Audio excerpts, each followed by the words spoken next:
Today I'm going to be talking about the DJI Mini 3 Pro and the best settings that you need to change straight away. So 10 settings to change on this to get the very best quality. Let's get straight into that video with number one. Let's talk about resolution. So the resolution on this is fantastic. We can shoot in 4K 60 on here. The Mini 2, we weren't able to do that. It topped out 4K 30. So you do have the option to shoot also in 1080p in HD and 2.7K.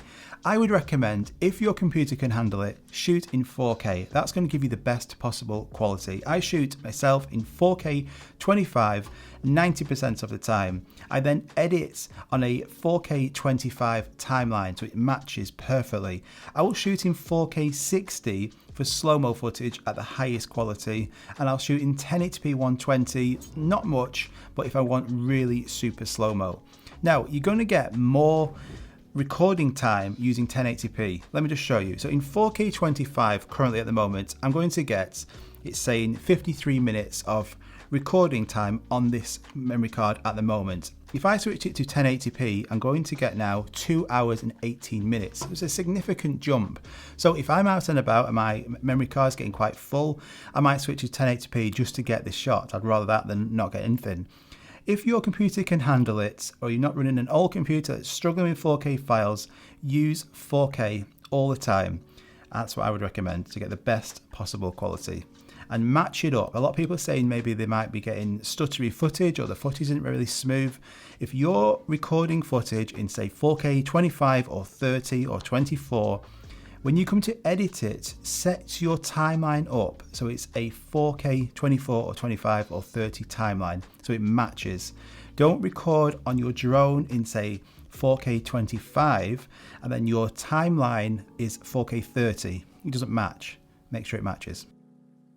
So let's just touch on now another important setting, which is to do with the video settings, the format. So format, color, and the coding format. And these are under the camera drop-down menu within the settings at the very top. So first of all, we've got format, MP4 or MOV. So MP4, you probably heard of. It's a really widely known format. It's been used all over the place for ages. And if you're using, say, Windows or Android, I recommend this is switched on 100%. Turn that on straight away. If you're using Apple devices as your main devices to edit on, to playback, maybe you've got an iPhone, maybe you've got Macs, laptops, iPads, MOV is going to give you the best and most smoothest footage for not only editing but playing back your footage. So color, this is the one I get asked a lot in, normal or D-Cine-like. So D-Cine-like on this Mini 3 Pro is fantastic. I love it. It's a flat profile. It's not as flat as D-Log, but we've got it on here now in 10-bit. So I'm not going to bore you with all the details of that, but it's just going to give you the very best quality from this drone. I love D-Cine-like in daylight. But if you don't like color grading, the normal color profile on here is fantastic. It's really good. I do find it's sometimes a bit too saturated and a bit too contrasty, but if every single editor that I've ever used, you've always got a contrast slider and you've always got a saturation slider, and you can just move it down a little bit if you're thinking it's just a bit too saturated on that. And then finally, coding formats. You've got H.264 and H.265. H.265 is a new format, and again, you're going to need a new device to be able to edit on smoothly. So I'm saying maybe the new Macs, the new M1 MacBooks, they edit H.265 really good. Different Windows computers and laptops will also be able to handle H.265, but it is a really new format. So if you've got an old computer, maybe a few years old, keep it on H.264. Okay, really important one to turn on, these are off by default, are grid lines. Grid lines allow you to frame your shot, so it's going to be all lined up. A lot you'll find in photography and videography is all about composition. It makes that shot look even better. So grid lines are there to help you, so make sure you have at least one of these turned on. The one I recommend is the rule of thirds. So if we just use this as an example now, if you look at this plant pot, all right, so at the moment, this screen doesn't have any grid lines on. Now, if I turn the rule of thirds one on, this is going to put it in the screen into thirds. So I can frame this shot up perfectly. So if I want the plant pot to be directly centered in the middle, I can use these grid lines to help me do that. And it's not just this example, this is going to be anything. So it could be a building, it could be a car, a person, anything. I want it to be framed perfectly to look the best. Grid lines are going to help you do this. So grid lines is awesome. It allows you to get really good framing. And then the last one is going to allow you to pinpoint and have like a crosshair on something. So when you get an orbit shot, it's really going to help you keeping that thing in the middle, whatever it is. That's really good. So those two I have on all the time. Make sure you have as well. Now, a massive selling feature about this drone is its gimbal on the front and the pitch, able to pitch up and down to such an extreme level. We've never seen anything like this. But it also has a bit of a drawback to start with, and I found this when I first got this drone. It's fine now because I've just changed a couple of settings. What I mean is, because it's such an extreme up and down, when you move this gimbal wheel, you find it's so fast at moving because it's got to cover such a massive range. And I found it was too fast. So I've changed some of the settings and it's now really smooth. So I have it changed in normal and cine. So in normal, I've got my pitch speed in settings. You'll find this under control and then advanced gimbal settings. So on pitch speed, I've mine 15 and I've got the pitch smoothness to 8. This is how when you've finished rotating, it's now nice and smooth. You don't want it really jerky. And then for cine, I've got it set for 10 as the pitch speed and the smoothness set to 15. So go and change those settings to match them if you have found that when you've been changing your gimbal up and down, it's just too fast. I found that for me personally. I hope this helps you out as well. Now on this drone, we have front, back and downwards position sensors. We wanted this for years, didn't we, on the Mini 2? We've now got it on here. And I turn them off a lot. So depending on the situation, make sure you go into your settings and firstly, under safety, you will see obstacle avoidance settings and you can have it to bypass, brake or off. In sports mode, they will automatically go off. So if you're flying in sports, be careful, you have no obstacle avoidance on here automatically. In normal and cine, you do. You can turn them on or you can turn them off. So if I'm flying normally, I would recommend you turn them on and I would set it all the time pretty much to bypass. So if it sees an object, so if it's tracking you or if it's just flying, you might lose track of that drone and it's going towards something, it will bypass it and then continue its path. It's a fantastic safety feature that works really well on this drone. Now, if you're going to be flying maybe quite low to the ground, or you're being a bit more adventurous and you're flying through an object, maybe through a building or something, turn it off because as soon as it detects an obstacle, it's going to twitch out a little bit and then avoid it. That could mean it's going to crash into something you don't really want it to. So think about where you are, think about the situation, what you're trying to do. If you're just flying normally, getting good footage, just keep them on all the time. It's when you're going to be a bit more daring, maybe turn them off and then turn them back on and then off and on. That's what I'm constantly doing on here. On, off, on, off. Yeah, I'm glad it's there though. So this one's really important now. Make sure you check this before you even begin to fly your drone. As soon as you get this, go to your settings, go to the very first page and go to the bottom and you will see advanced safety settings and you've got return to home, descend or hover. If this drone loses signal when you're out flying, it might disconnect from the controller altogether, the screen might go, it will return back to you. It's an awesome feature built into this. It will return back to that home point automatically. It's really good if you've got it selected. So you might find that your signal lost is for some reason selected to descend or hover. You don't want that really. Certainly not descend. It means if you disconnect, the drone will just descend downwards and probably crash. Hover is good if you're in a really area where there's really tall buildings and it can't really avoid them. You can't really get high enough to go over them. Hover's good in that situation. Hover's also good if you're over water and you might be on a boat or something or a jet ski tracking yourself. And if you lose signal, you don't want it to go back because it's a different home point. That's good. But 90% of the time, it's on return to home. Make sure that is selected. Really, really important.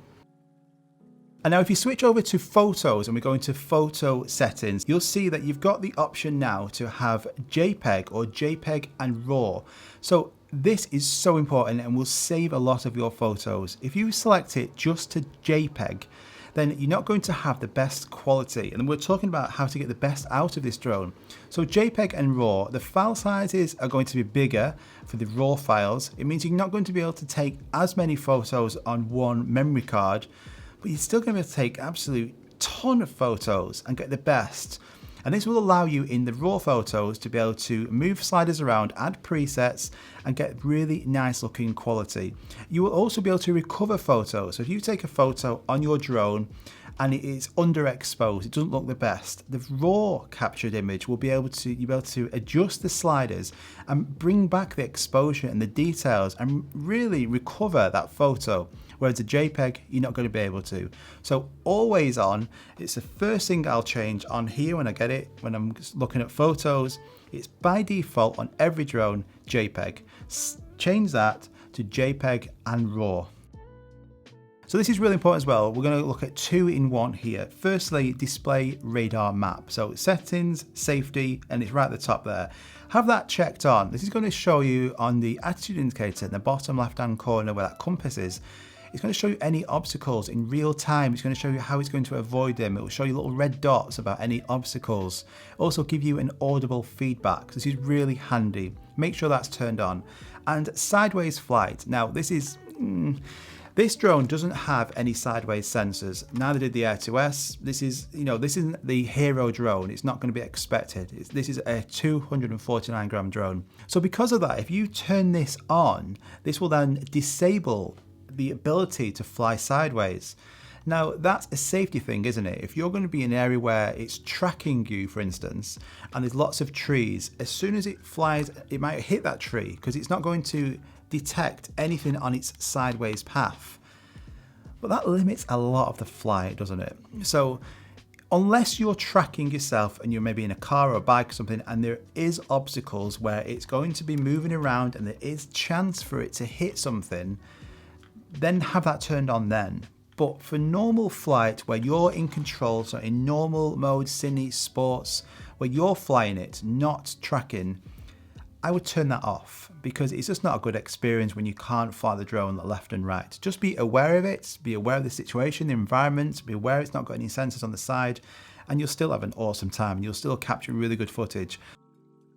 Okay, and this is a really important one as well to end on. This is about auto and pro and the greatness of this drone and also sometimes its drawback. So this is an f1.8 aperture, a really wide open aperture. We haven't seen this on other DJI drones. The Mavic 3 was a 2.8, the Air2S a 2.8, the Mini 2 a 2.8. That means it's going to allow a lot more light in.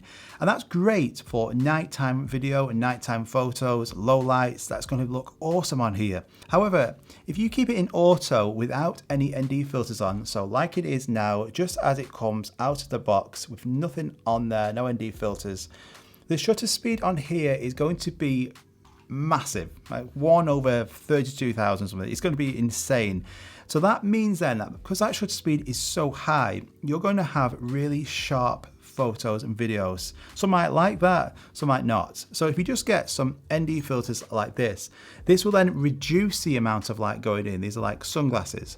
So as soon as you put these on the drone, then you can bring your shutter speed down. So I always have ND filters on in daylight. This allows me to have a lower shutter speed.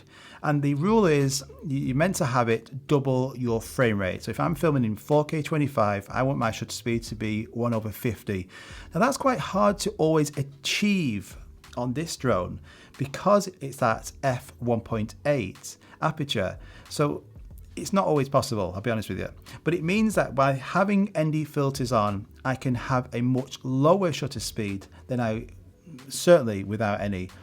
Now Freewell have also brought out some more ND filters, so an ND64 is on this drone for me majority of the time. They've also just brought out recently another pack which allows for an ND 128. So I have my ISO 100. I'm going to have a low shutter speed, ideally double my frame rate, and it's going to look awesome. It's going to look so much better than without an ND filter and a really high shutter speed. So pro settings are there for you to get the best possible quality. So have a go at them, have a go at experimenting with them, and you'll get really good results. So those are my 10 settings that I use all the time. It's ones that I've messed around with over the last few months to get the best quality. It's ones I have turned on all the time.